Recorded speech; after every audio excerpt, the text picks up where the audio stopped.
Welcome back to the Talk tonight as neighbors across Central New York return to their homes and start the recovery process following rushing waters last Friday.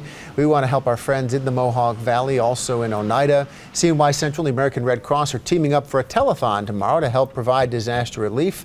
Unfortunately, we're getting good at this. Rosie Taravella, the regional CEO of the American Red Cross, joins us now. And you know what I mean by that, yes. that bad things. I mean, it was Oklahoma just a few weeks ago, really, where we were reaching out to help people several states away. But now it's in our own backyard, and for some people, the backyard came right in the house. It literally did, and you're so right.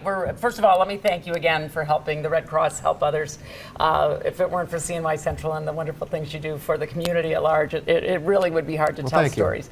But we do feel a little bad about that. We said, gee, there's so many disasters, but I keep telling folks disasters are on the rise. I don't know whether you want to call it climate change or if it's just been a bad cycle, but we did have tornadoes just a month ago. We had Hurricane Sandy over the holidays, and we didn't really anticipate this. We thought we'd see some hurricane activity maybe later in the summer, but we've just got a lot of water coming down. Rosie, we have had teams of reporters in pockets that have been hit really hard. We've seen Oneida, which seems to have been particularly hard hit by these floods.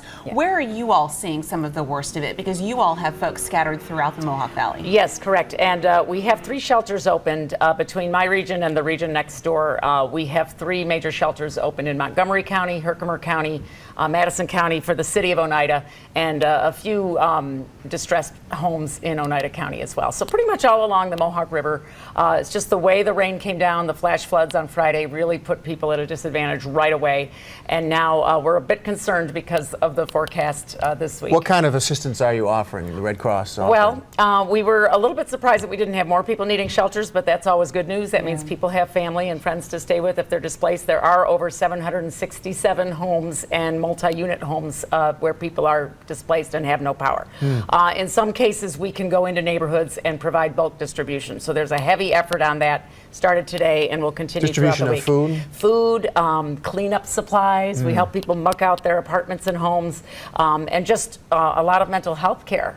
There are a lot of people that are very stressed, and we have some wonderful volunteers that have a background in mental health and physical health services. It's interesting you mentioned that. I was in Oneida Saturday afternoon, and I met one gentleman who was in good spirits at the time, but he acknowledged earlier in the day he was trying to get back in his house, and he was pretty frustrated. Yes. And a police officer actually had to pull him back, but you know what the officer did? He went and bought him a cup of coffee and talked to him. That's great. And then it worked out great, and he took a deep breath. He's like, I understand what you're saying. Okay, I know I got to be patient here, but that's the kind of thing you're talking about. Absolutely. Sometimes they just need somebody to listen to them, give them a hug, get them to the next step. And we're very fortunate. The Department of Social Services in all 3 counties are already working with us about the next step.